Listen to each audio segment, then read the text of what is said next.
Cuando tenía alrededor de 7 años, una amiga me invitó al cumpleaños de su abuelo. Iba a ser en un lugar militar, ya que su abuelo fue un exmilitar. El cumpleaños fue una ceremonia tranquila y el lugar era bonito. Recuerdo que había un parque muy lindo con varios juegos y toboganes, estaba lleno de niños y niñas, todo se veía perfecto. Pero había un tobogán en específico, el más grande, el más aterrador. Podíamos ver cómo los niños se tiraban, jugaban y así todo el día. Pero a mi amiga y a mí nos asustaba. Al pasar el día, cada vez se oscurecía más y los niños empezaban a irse. Hasta que al final, mi amiga y yo éramos las únicas que quedaban en el parque, y estaba todo oscuro. Quedaba poco para irnos del lugar, pero una cosa sí la teníamos clara. No nos íbamos a ir sin subirnos a ese tobogán. Decididas, subimos las escaleras, era súper alto. Decidí ir yo primero, pero no sabíamos qué nos esperaba. Me decidí a tirarme y el viaje para abajo fue eterno, hasta que escuché una ayuda, con una voz moribunda. Al principio pensé que fue mi amiga, hasta que ella me miró desde arriba aterrada y supimos que ambas escuchamos lo mismo. Ella no se tiró, bajó por las escaleras y nos fuimos corriendo. Estábamos horrorizadas, no nos lo podíamos creer. Decidimos quedarnos calladas, sabíamos que nadie nos iba a creer. Pasaron unos días y lo dimos como algo X, tal vez escuchamos mal o un niño nos quería hacer una simple broma. Nos volvimos a juntar y estábamos por subir el ascensor, hasta que escuchamos de nuevo esa voz. ¡Ayuda! Fue desesperante, no teníamos dónde ir.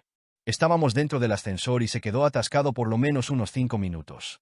Las luces se prendían y se apagaban, no sabíamos qué carajo pasaba, pero por arte de magia se abrieron las puertas.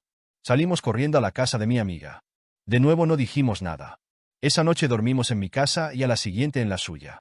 Estábamos de vacaciones, así que daba igual. Luego de unas semanas, nos juntamos con otra amiga. Era tarde y estábamos en el parque de mi casa. Nos columpiábamos hasta que empezamos a sentir una vibra rara. Mi amiga y yo nos mirábamos y nuestra otra amiga nos miraba buscando respuestas a nuestras miradas. Le explicamos lo que pasaba, ella no nos creía y decía que estábamos locas. Mi amiga y yo nos fuimos a mi casa un segundo a buscar fotos de cuando estábamos en el cumpleaños para mostrarle el tobogán, pero al regresar ella no estaba. Nos aterramos enseguida. ¿Por qué no está? Nos lo preguntábamos una y otra vez. Nos asomamos por la ventana y ahí estaba, un cuerpo flaco y verde. Y de la nada desapareció. Salimos a buscar a nuestra amiga sin rodeos y estaba en su casa sana y salva, gracias a Dios. Le preguntamos qué pasó y ella dijo que no nos habíamos visto hace una semana, cosa que fue muy raro. No sabemos realmente qué fue lo que pasó ese año, pero ya no nos han pasado más cosas desde ese último suceso y sinceramente no quiero saber qué fue lo que pasó. Esta es la historia de un caso de exorcismo que conmocionó al mundo. Una joven atrapada entre la medicina y la religión, enfrentándose a fuerzas que la ciencia no pudo explicar y que la Iglesia intentó combatir. Hoy les contaré la aterradora historia de Anneliese Michel, un caso que mezcla lo paranormal con la tragedia. Anneliese Michel nació en 1952 en Leibelfing, un pequeño pueblo de Baviera, Alemania. Criada en una familia profundamente católica, Anneliese fue descrita como una joven amable, alegre y devota. Sin embargo, su vida cambiaría drásticamente a los 16 años, cuando comenzó a sufrir ataques epilépticos. Los diagnósticos médicos señalaban que tenía epilepsia del lóbulo temporal, una condición que afecta la memoria y las emociones, provocando alucinaciones y visiones. A pesar de múltiples tratamientos médicos, Anneliese no mejoraba. Por el contrario, sus síntomas se intensificaron de manera inquietante. Decía escuchar voces que le susurraban cosas aterradoras, como que estaba maldita y que se pudriría en el infierno. Comenzó a rechazar objetos religiosos y hablaba en lenguas extrañas. Para su familia, no había duda. Anneliese estaba poseída por fuerzas demoníacas. En 1975, tras años de sufrimiento y desesperación, los padres de Anneliese acudieron a la Iglesia Católica, buscando una solución espiritual.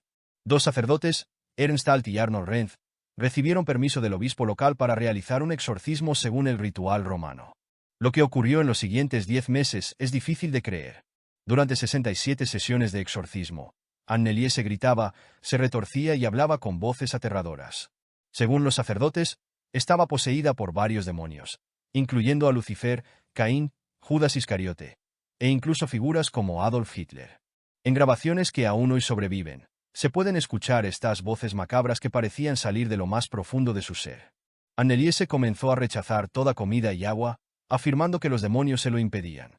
Su estado físico empeoró rápidamente. Sus huesos se marcaban bajo la piel y apenas podía mantenerse en pie. Y aunque la familia y los sacerdotes creían que los exorcismos eran su única esperanza, la tragedia era inevitable. El 1 de julio de 1976, Anneliese Michel falleció. Tenía solo 23 años y pesaba apenas 30 kilos en el momento de su muerte. La causa oficial fue desnutrición y deshidratación. Pero la verdadera causa, para muchos, era el fallo de un sistema atrapado entre la fe y la ciencia.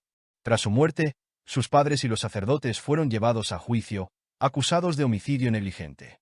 En el tribunal, la defensa alegó que Anneliese había pedido los exorcismos, convencida de que su alma estaba en peligro.